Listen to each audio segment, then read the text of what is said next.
मित्रांनो नमस्कार.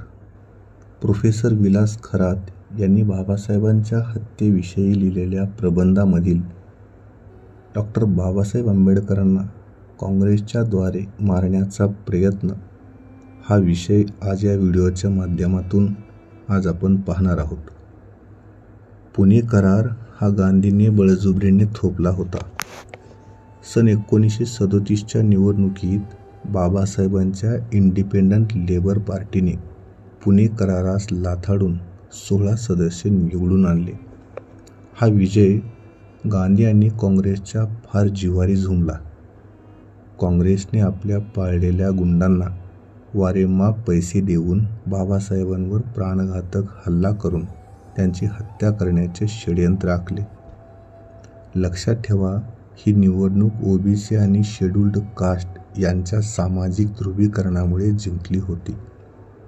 खोटी विधेयक बिल मांडून बाबासाहेबांनी ब्राह्मणांच्या आर्थिक शोषणाची मुळे कापली व ब्राह्मणी धर्मास अग्नी म्हणजे मनुस्मृती दहन केले. याचे ओबीसींनी स्वागत केले व बाबासाहेबांना व त्यांच्या पक्षास भरघोस मतांनी निवडून आणले.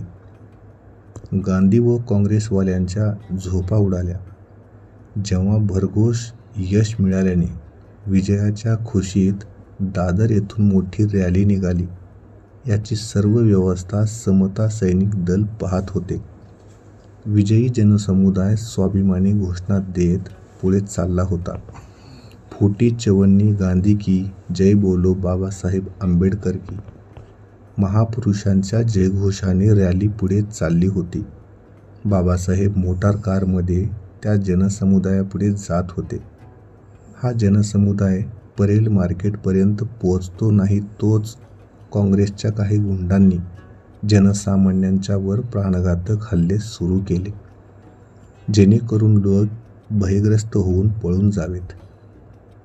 पण समता सैनिक दलांच्या शौर्यामुळे व ड्रायव्हरच्या समयसूचकतेमुळे बाबासाहेब वाचले. त्या गुंडांनी ड्रायव्हरवर चाकूने वार केले होते, पण ड्रायव्हरने त्याही परिस्थितीत बाबासाहेबांना वाचविले, कारण शत्रूच्या नजरेत खरा निशाणा बाबासाहेब होते. त्यानंतर वातावरण फार चिघळले आणि कर्फ्यू लावण्यात आला.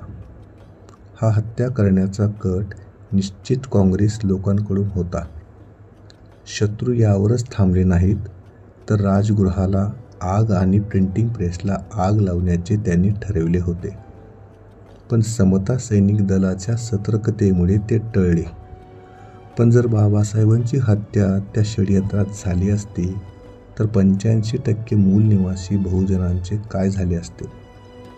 पुढे जेव्हा पुणे करार रद्द करण्यासाठी 1946 जे देशव्यापी जेलभरो आंदोलन बाबासाहेबांनी सुरू केले, त्याने मूल निवासी बहुजनांमध्ये फारच मोठी प्रेरणा निर्माण झाली. त्यावेळच्या घोषणा, नारे खास नोंदविण्यासारखे आहेत.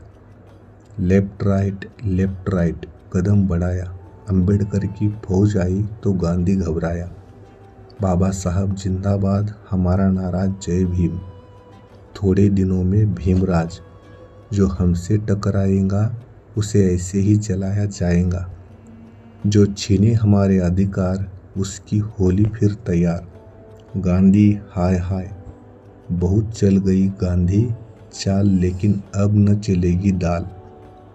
धन्यवाद मित्रांनो.